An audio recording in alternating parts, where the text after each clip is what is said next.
이어서 목포에서 전해드리겠습니다. 취임 1년을 맞아서 장서궁 전남도 교육감이 전남 교육에 새로운 희망을 만드는 데 더욱 힘을 모으겠다고 밝혔습니다.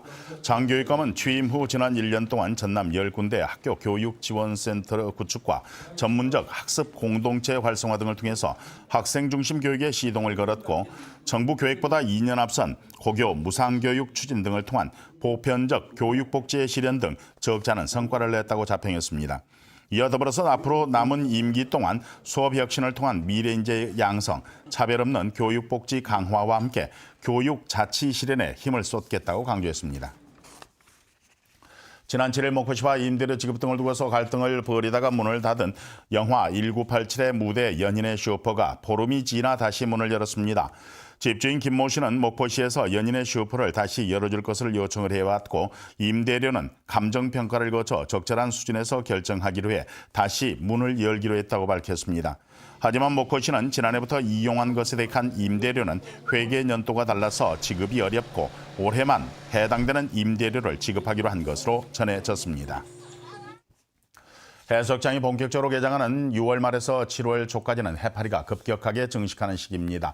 특히 올해는 남해안에 독성을 지니고 있는 노무라 잎깃 해파리가 대거 나타날 것으로 예상되고 있습니다. 손준수 기자의 보도입니다.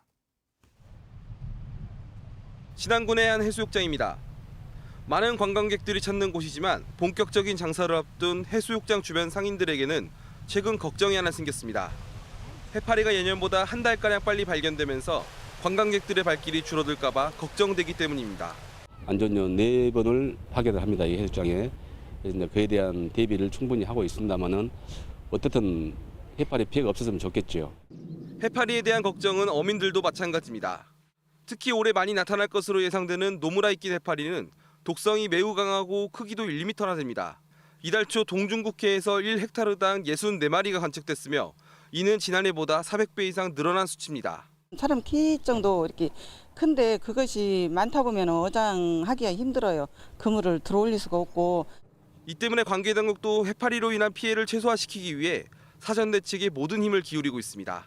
15개 시군, 35개 자율관리 공동체에서 해파리 발생 시 구지 장비 착보 등 만전을 기하고 있으며 정부는 해파리 신고 앱을 통해 해파리 출현 정보를 수시로 제공하고 있으며 어민들과 해수욕장 이용객들이 앱을 설치해 줄 것을 권하고 있습니다. KBS 뉴스 손주수입니다. 음주운전의 단속 기준과 처벌을 강화한 이른바 제2 윤창호법 시행 첫날인 오늘 광주와 전남 지역에서 음주운전자 8명이 단속에 적발됐습니다. 광주지방경찰청과 전남지방경찰청은 도로교통법 개정안이 적용된 오늘 새벽 0시부터 출근 시간대까지 음주운전 단속을 벌여 모두 8명을 적발했다고 밝혔습니다. 이 가운데 면허 취소와 정지 대상은 각각 4명입니다. 이번 개정안에 따라서 운전면허 정지 기준은 혈중 알코올 농도 0.05%에서 0.03% 이상으로 취소 기준은 0.1%에서 0.08% 이상으로 강화가 됐고 처벌 기준도 최고 징역 5년 또는 2천만 원 이하의 벌금으로 높아졌습니다. 무안경찰서는 하루 2차례나 음주운전을 하다가 적발이 된 52살 황모 씨에 대해 음주 및 무면허 운전 등의 혐의로 구속영장을 신청했습니다. 황 씨는 지난달 29일 새벽 2시쯤 면허 취소 수치인 혈중 알코올 농도 0.202% 상태로 경찰에 적발이 됐고 같은 날 오후 7시에도 혈중 알코올 농도 0.147%로 다시 운전을 한 혐의를 받고 있습니다.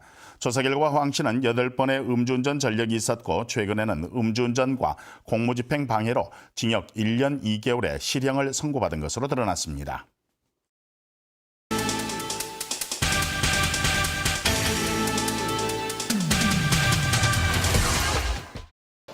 완도해경이 명사심리해수욕장 안전관리요원 선발을 위한 수영평가를 실시해 20명이 최종 선발됐습니다. 선발된 안전관리요원들은 다음 달 8일부터 8월 25일까지 명사심리해수욕장에서 인명구조활동과 환자 응급처치 등의 임무를 수행할 예정입니다. 영암군이 다음 달부터 마을 경로당에서 부식비를 최대 30만 원 지원합니다.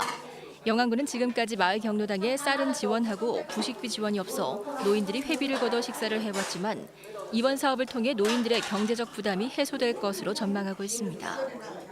진도군이 약물 오남용 사고를 막고 올바른 약물 복용법을 알려주는 찾아가는 사랑의 약손 사업을 실시합니다. 진도군은 다음 달 17일까지 노인복지관과 경로당을 찾아가 복합질환자와 거동불편자 등을 대상으로 약물복용법과 건강상담을 진행할 예정입니다. 강진군이 가마솥 순두부를 활용해 노인 일자리 창출에 나섭니다. 강진군은 옴천면 청작골 엄지마을 노인 10명이 노인 일자리 시장형 사업의 일환으로 가마솥으로 순두부를 제조해 판매하는 사업을 시작했다며 앞으로 사업을 확대할 방침입니다. 지금까지 단신 브리핑이었습니다. 전남도가 목포 문화예술회관에서 6.25 한국전쟁 69주년 행사를 열었습니다. 행사에서 보훈단체 회원과 군장병 등 500여 명의 참석자들은 참혹했던 전쟁의 아픔을 돌아보고 아픈 역사가 되풀이되지 않도록 노력할 것을 다짐했습니다.